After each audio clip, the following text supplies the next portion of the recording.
know, there is nothing profound or impactful that either I or Justin can say about today than your presence here, that'll surpass your presence here, or that'll surpass the words that we'll hear from our guest speakers, like we just heard from Anthony, who represents thousands of EMS workers who have stories just like his, and who every single day put on that uniform to go out and answer that call of duty and make sure that every single call gets answered, regardless of who it is or where they come from or what their circumstances may be.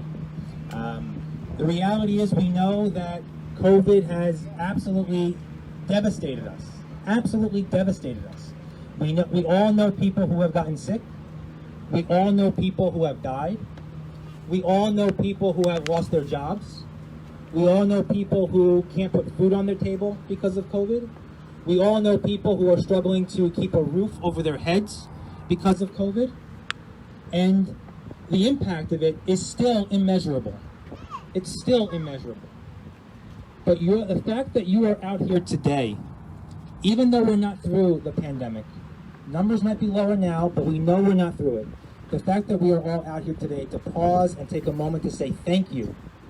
Thank you to all of the workers, all of the essential workers who helped keep this city going during some of our darkest days is really a testament to the strength of this community.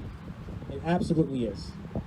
And unfortunately, or fortunately, COVID has exposed two truths, I think, about our society. Number one, that even though we all like to say that the virus was indiscriminate in who it's impacted and how it's impacted us, we know that that's not entirely true. We know that communities of color, people of color, were more likely to get sick and die. We know that lower wage workers were more likely to lose their jobs and face more difficult circumstances than others. We know these things. This shouldn't come as a surprise, but it's been laid bare before us because of COVID.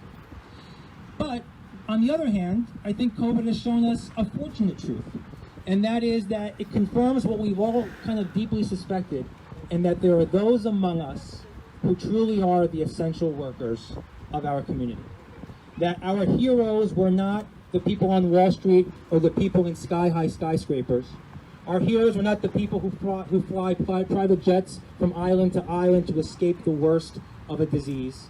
But our heroes and the people that got us through this are the people who don a uniform every single day, regardless of color, are the people who still had to make sure that those buses were operating and those trains were moving forward and those grocery shelves were stocked and those patients were being cared for and those clients were being seen and those children were being provided for. Those were the essential workers. Those were the true heroes. So the silver lining of all of this is that I think, or I hope, it has reconfirmed for us, or reaffirmed for us, just how important these people are. And that is why we are all here to say thanks. That is why we are all here united in gratitude. That is why you are all holding these signs and carrying these flags and holding these flowers. We know that the last few months have been difficult. Everyone's been impacted in different ways.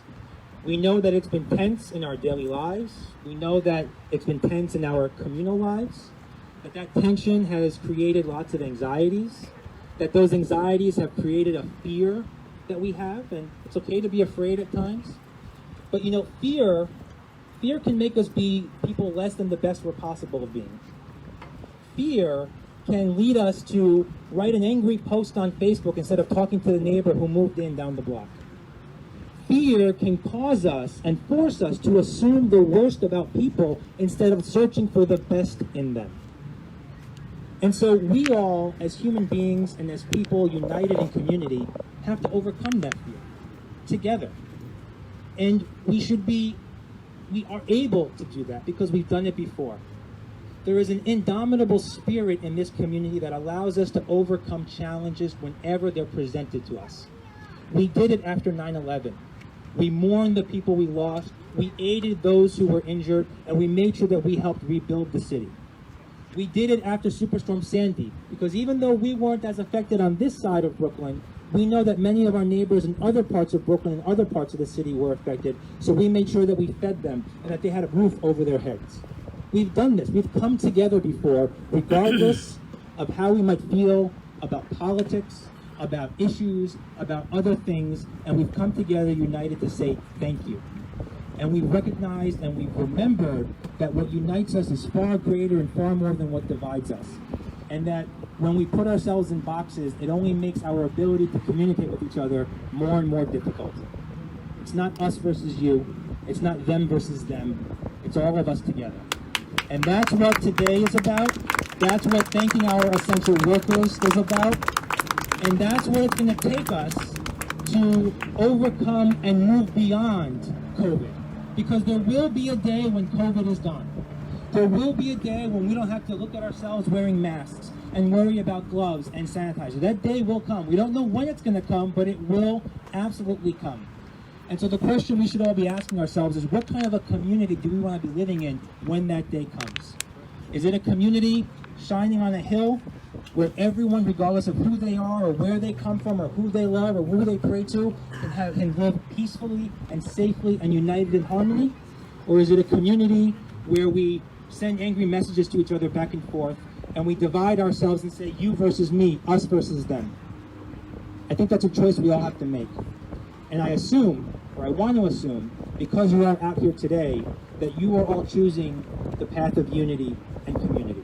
So for that, I say thank you very much. Thank you for being out here, and thank you to all of our essential workers again. Thank you.